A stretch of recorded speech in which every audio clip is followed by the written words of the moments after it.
The King of Rant is coming back to Southwest Florida. And while comedian Lewis Black isn't coming to Sarasota as he did last year in December, he will be performing this Thursday just up the road at the Duke Energy Center for the Arts Manatee Theater in St. Pete. This is part of his final tour as he retires from touring, and I asked him why he's decided to stop touring after this.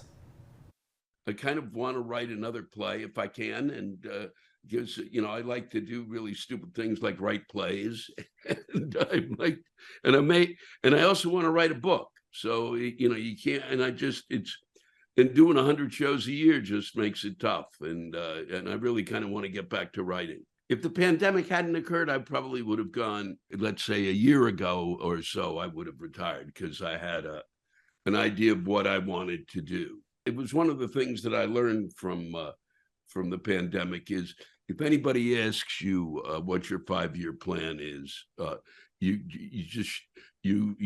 go silent and walk away. Because it destroyed my 5-year plan. I had a great 5-year, and I've never had a 5-year plan. We had gotten a new special from you, and it's, free on YouTube. I think, if I'm not mistaken, that's the first time you've done that kind of release. We all said in the first 10 weeks of the pandemic, we all said it's the dumbest thing anybody could say.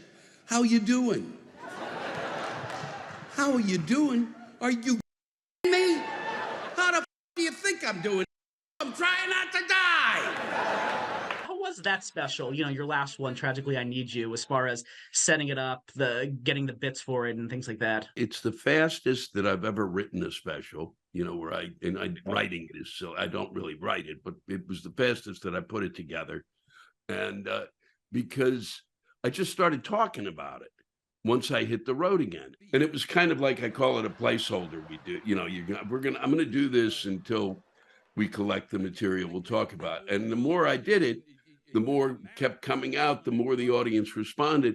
I thought it bookended my other one, Thanks for Risking Your Life. It was kind of like, because to me, it was more like, it was my take, my personal take in part on what had occurred and to leave a record behind. That was it. It was that simple, and I never as a comic thought, well, I'm going to be leaving this as a record. But part of what I've done in stand-up is to just go, like, you can go back and it gives you a sense of what was happening at the time. I used to wonder how topical comedy would age compared to, say, evergreen comedy, right? Right. Like there are some observations that just work, and then there are some that you kind of had to be there.